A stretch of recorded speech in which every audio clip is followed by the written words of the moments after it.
தானியங்களை எல்லாம் ஊற வச்சு சமைத்து சாப்பிட்டு பாருங்க, மொத்த சத்தும் அப்படியே கிடைக்கும். நாம் ஆரோக்கியமாக இருக்க ஆரோக்கியமான உணவுகளை மட்டும் எடுத்துக்கொண்டால் போதாது.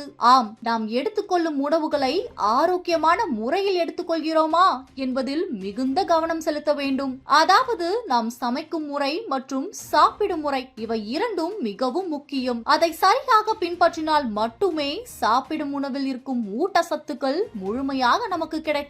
அந்த வகையில் நாம் சில பொருட்களை ஊற வைத்துதான் சமைத்து சாப்பிடுவோம், சிலவற்றை அப்படியே சாப்பிடுகிறோம். ஆனால் நாம் சாப்பிடும் சில உணவுகளை ஊற வைக்காமல் சாப்பிடக்கூடாது. ஊற வைத்து சாப்பிட்டால்தான் அதன் முழு பலன்களையும் பெற முடியும். அரிசி, குயினோவா, ஓட்ஸ் போன்ற தானியங்களை ஊற வைத்த பிறகு சமைத்து சாப்பிட்டால் ஊட்டச்சத்துக்களை முழுமையாக பெறலாம். இது செரிமானத்தை மேம்படுத்தும், ஊட்டச்சத்து உறிஞ்சுகளை அதிகரிக்கும் மற்றும் பைட்டிக் அமிலத்தை உடைக்கும். இது தவிர ஊற வைப்பதன் மூலம் சமைக்கும் நேரம் குறையும். கழுவும் போது குப்பைகள் மற்றும் அசுத்தங்கள் அகற்றப்படுகின்றன. இதனால் அதிக சத்தான மற்றும் எளிதில் ஜீரணிக்கக்கூடிய உணவு கிடைக்கும். பாதாம், வால்நட், ஆளி விதைகள் போன்றவற்றை அப்படியே சாப்பிடுவதற்கு பதிலாக இரவு தண்ணீரில் ஊற வைத்து மறுநாள் காலை சாப்பிட வேண்டும். இதனால் அவற்றின் ஊட்டச்சத்து மதிப்பு, நார்ச்சத்து அதிகரிக்கிறது. அதுபோல அவற்றின் புரதம் ஜீரணிக்க எளிதாகிறது,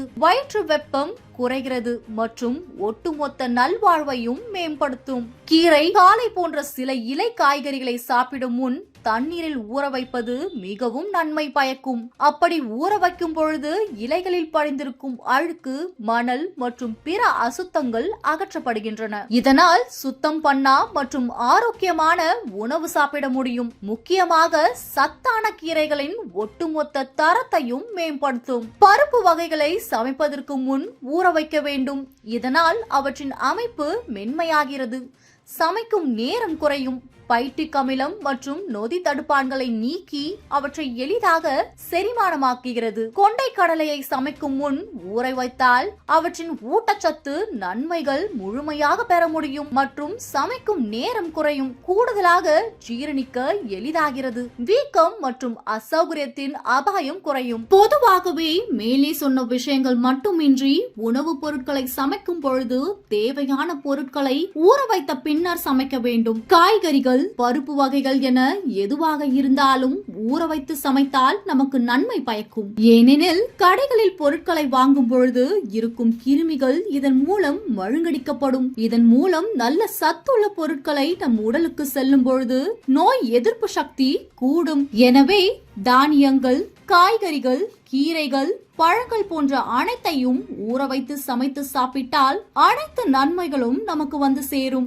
எனவே தானியங்கள், காய்கறிகள், கீரைகள், பழங்கள் போன்ற அனைத்தையும் ஊற வைத்து சமைத்து சாப்பிட்டால் அனைத்து நன்மைகளும் நமக்கு வந்து சேரும் என்பதில் எந்த ஒரு மாற்று கருத்தும் இல்லை. இது போன்ற முக்கிய நிகழ்வுகள், அரசியல் தகவல்களை ஆழமாக மாறுபட்ட கோணத்திலும் அறிந்து கொள்ள மறக்காமல் பாரத் மெயில் 24 பக்கத்தை பின்பற்றிக் கொள்ளுங்கள். உங்கள் ஒவ்வொரு ஆதரவும் இது போன்ற பல நிகழ்வுகளின் பின்னணியை அறிய உதவும்.